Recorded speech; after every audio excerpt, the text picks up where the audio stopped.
Hey everyone, welcome back. Ready for another deep dive. Today we're going to be tackling some common myths about speaking. You know, those pesky beliefs that can really hold us back. We're talking about confidence and fluency, especially when it comes to English. And you know what? You might be surprised to learn that even those who've been speaking and teaching for years, they sometimes struggle with these things too. It's true. I know I do. I'm really excited to be joined by Expert Speaker's Title, who not only helps others find their voice and unlock their speaking potential, but has also been on this journey themselves. So welcome. Thanks for having me. It's great to be here. And yeah, it's true. These myths, they're way more common than you might think. Right. And they can trip people up, whether you're getting ready for a big presentation or just, trying to feel at ease in everyday conversations. Absolutely. So if you're ready to bust some myths and walk away with some practical advice that you can use right away, then this deep dive is for you. We're going to be digging into an insightful training video from our expert here. Sounds good. Okay, so let's jump right in. I want to start with a myth that always makes me kind of chuckle, and that's this idea that some people are just naturally confident speakers. Right. It's like they were just born with a microphone in hand.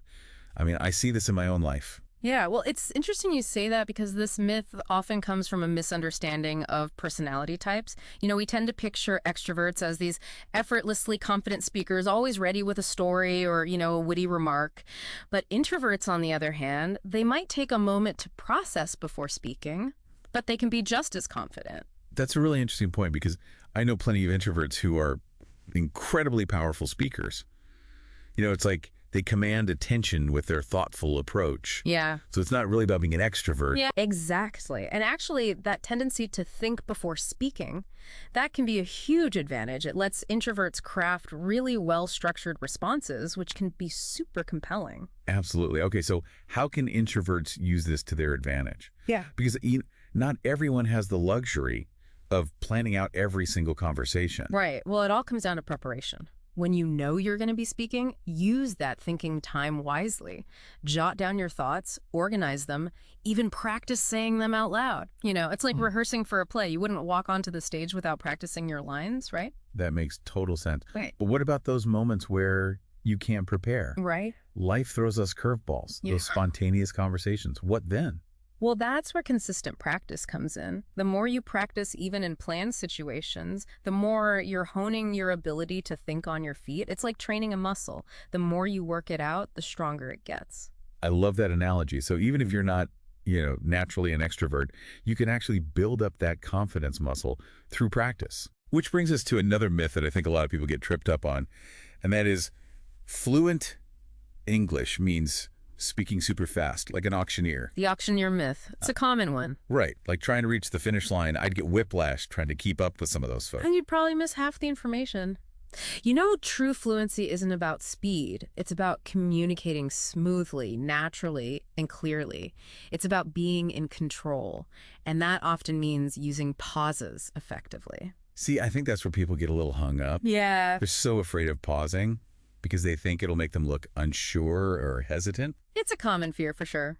But actually, pauses can make you a more engaging speaker.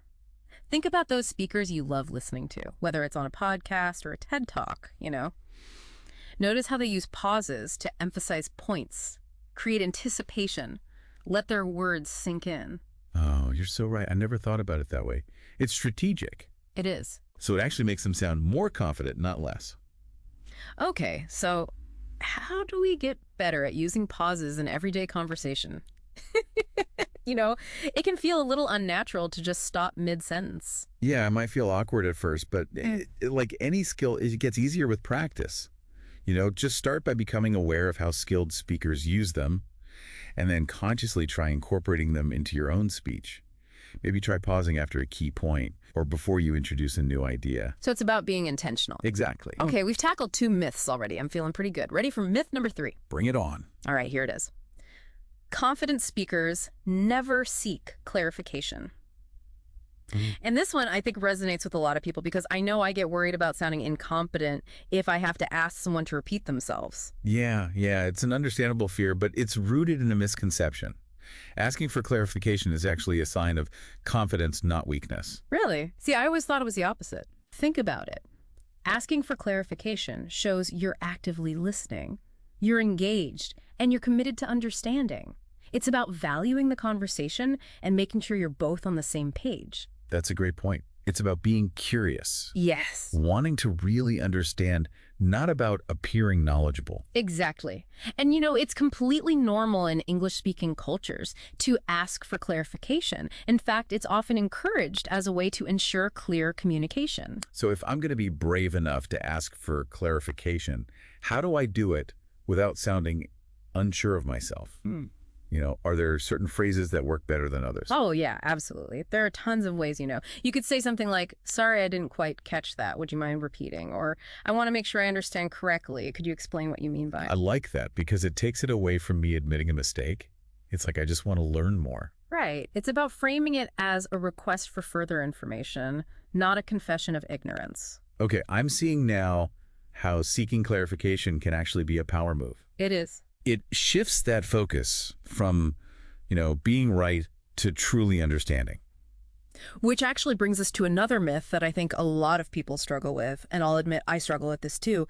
Confident speakers never have setbacks, make mistakes, or fumble over their words. Right. It's like we're supposed to be these flawless speaking machines. Yeah, that myth can really hold people back. Yeah. It sets this unrealistic expectation that makes people afraid to even open their mouths for fear of messing up. Yeah. It's like trying to live up to this image of perfection that just doesn't exist. It doesn't. And it's important to remember that everyone makes mistakes, even the most experienced speakers. I've been speaking English my whole life, and I still have moments where I lose my train of thought or I stumble over a word or just completely blank. It's human. Wow. That is so reassuring to hear. I always thought those little slip-ups meant that I wasn't cut out for this. But if it happens to you, then maybe it's not such a big deal. So how do you handle those moments? When you have those moments and you feel yourself getting flustered, what do you do to not completely fall apart? Well, the first thing is to remember to breathe. When you feel yourself getting flustered, take a deep breath and give yourself a moment to regroup. Just to kind of collect your thoughts. Okay, breathe. Got it. What else? Well, you have a couple options. You can acknowledge the mistake and correct yourself. Often with a touch of humor. Or you can just pause, gather your thoughts, and continue as if nothing happened, The key is to not let those little stumbles completely derail you. I love that idea of using humor. Yeah. Because it just seems like it would break the tension, make you more relatable. Absolutely. A little self-deprecation can go a long way in showing that you're not taking yourself too seriously. And sometimes the best way to recover from a mistake is to just own it and move on. So it's not about being perfect. It's about being resilient. It is. Knowing how to handle those inevitable, bumps in the road. Exactly. It's about focusing on the message you want to convey and not getting bogged down by those minor missteps. That is a powerful shift in perspective. And this kind of leads us to our final myth, and perhaps the most limiting myth of all. You either have confidence or you don't. Yeah. This black and white thinking can be so discouraging. Oh, it's incredibly pervasive, and it keeps so many people from even trying to improve their speaking skills. They think, well, I'm just not a confident person, so why bother? But that's simply not true. I know so many people who feel that way. Yeah. Like it's some magical trait, like you're either born with it or you're not. But I have a feeling you're about to shatter that illusion for us. I am. The truth is, confidence is a skill that can be developed over time, just like playing an instrument or learning a new language. So it's not about some innate quality you have. It's about putting in the work. Yes. The effort and the practice. Precisely. Think about all those amazing speakers, performers, and athletes that you admire. You think they just woke up one day with all those skills fully formed? Of course not. They put in countless hours of practice, they faced their fears, they learned from their mistakes, and they kept pushing themselves outside their comfort zones. That is so inspiring because it's like a reminder that even the most accomplished people started somewhere. They did. We're all works in progress. Absolutely. And remember, what you see on stage or on screen is the highlight reel. You're not seeing all the behind-the-scenes struggles, the doubts, the setbacks. Everyone goes through that. It's part of the journey.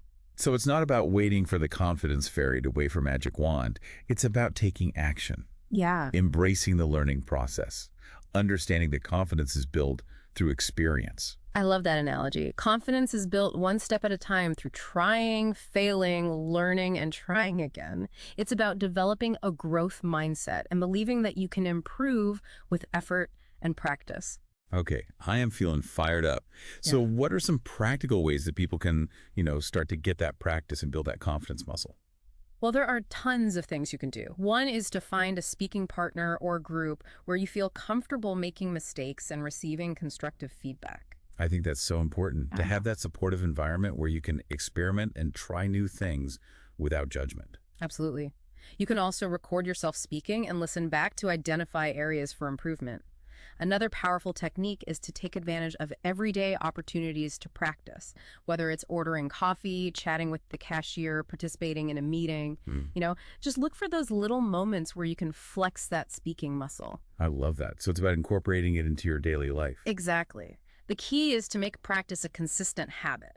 Start small, be patient with yourself, and celebrate those small wins along the way. What about practicing with podcasts or TED Talks? I find that sometimes I'll listen and I'll kind of shadow the speaker, and then I'll try to summarize what I've learned out loud. That's an excellent technique. It allows you to learn from skilled speakers and practice your own delivery in a safe environment. It's like having a personal coach right in your earbuds. I feel like we've debunked 5 pretty big myths about confidence and fluency, and I feel like I have a whole new toolkit for approaching speaking.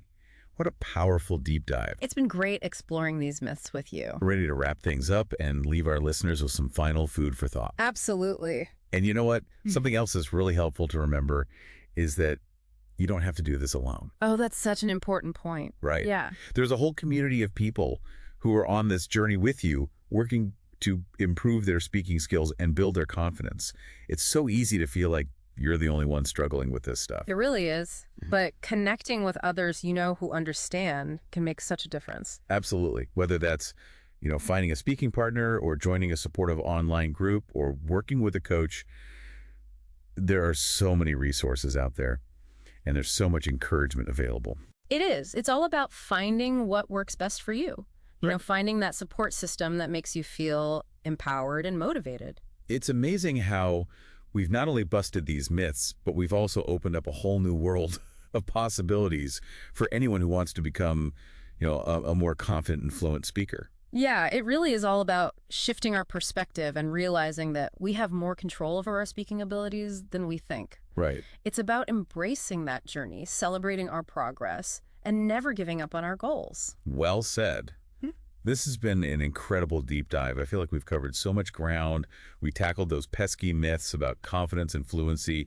We explored some practical tips for improvement and really emphasized the importance of practice and, self-compassion. And we also highlighted, that confidence is a journey, not a destination. It's something we continually cultivate through experience and self-belief. And most importantly, I think we reminded everyone that they are not alone in this. That's right. There's a whole community of learners and supporters out there, cheering them on every step of the way. Absolutely. So go out there, embrace the challenge, and remember, every step you take, no matter how small, brings you closer to your goals. Beautifully said. Thank you so much for joining us on this deep dive. And hey, keep practicing, keep learning, keep believing in yourself.